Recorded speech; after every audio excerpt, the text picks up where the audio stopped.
हिंदू संस्कृतीतील वटसावित्री पौर्णिमेच्या धार्मिक परंपरेला पर्यावरण संवर्धनाची जोड देत चिखली तालुक्यात एक स्तुत्य उपक्रम राबवण्यात आला। राष्ट्रवादी काँग्रेस पार्टीचे चिखली तालुकाध्यक्ष संतोष परिहार यांच्या पुढाकारातून तालुक्यातील बेराळा, मुरादपूर, रामनगर यांसह विविध गावांमध्ये 101 वडाच्या रोपांचे वाटप करण्यात आले। याप्रसंगी बोलताना राष्ट्रवादी काँग्रेसचे जिल्हा कार्याध्यक्ष शंतनू बोंद्रे यांनी वाढते तापमान आणि बदलते हवामान या पार्श्वभूमीवर वृक्ष लागवड ही काळाची गरज असल्याचे सांगितले। वडाचे झाड मोठ्या प्रमाणात ऑक्सिजन निर्मिती करत असल्याने वैज्ञानिकदृष्ट्याही ते महत्त्वाचे आहे असेही ते म्हणाले। या उपक्रमाचे वैशिष्ट्य म्हणजे वाटप केलेल्या रोपांचे पुढील वर्षांपर्यंत उत्कृष्ट संगोपन करणाऱ्या महिलेला पैठणी साडी देऊन सन्मानित करण्यात येणार असल्याची घोषणा यावेळी करण्यात आली।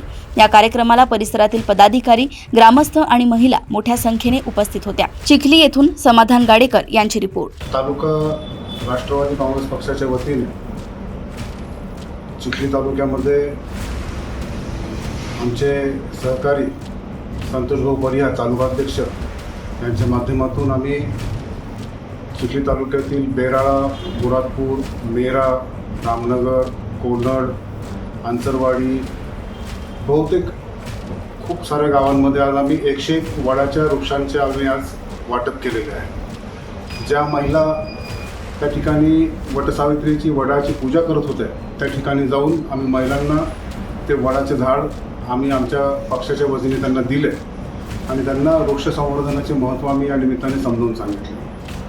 मागच्या काही वर्षांपासून आपण पाहतो आहोत अल निनोचा प्रभाव असेल, पावसाची जी अनियमितता आहे, त्यामुळे आपण जे तापमान जे वाढत आहे त्याच्यावरती वृक्ष संवर्धन हे एकमेव इलाज या ठिकाणी आहे। आणि महिला भगिनी ज्या आहेत तर या महिला भगिनी या झाडांचं संवर्धन अतिशय योग्यरित्या करू शकतात आणि एक चांगला पर्यावरणपूरक संदेश आम्ही एक पर्यावरणपूरक चांगलं काम करण्याचा प्रयत्न आम्ही या ठिकाणी केलेला आहे। आणि या निमित्ताने मी सर्व महिलांना, चिखली मतदारसंघातील सर्व जनतेला आणि महिलांना या ठिकाणी वटसावित्रीच्या पौर्णिमेच्या शुभेच्छा देतो आणि थांबतो। धन्यवाद। आपण वडाचं वृक्षच का निवडलं महिलांना देताना? वडाचं वृक्ष जो आहे तर वडाच्या वृक्षाला एक म्हणजे एक धार्मिक महत्त्वसुद्धा आहे आणि वैज्ञानिकदृष्ट्या जर पाहिलं तर वडाचा वृक्ष हा जमिनीची होणारी झीज थांबवतो आणि पूर्वीपार आपल्या भारतामध्ये अशी मान्यता आहे की वडाचं झाड हे जवळपास एक झाड 10 विहिरींचं पाणी त्या ठिकाणी धरून ठेवू शकतं आणि वडाच्या झाडामुळं निसर्गाचा समतोल मोठ्या प्रमाणावरती राखण्यास या ठिकाणी मदत होते।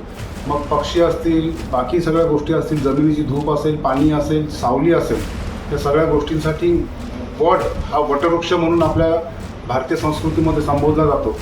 म्हणून या ठिकाणी आम्ही आज वडाच्या झाडांचं या ठिकाणी वाटप केलेलं आहे।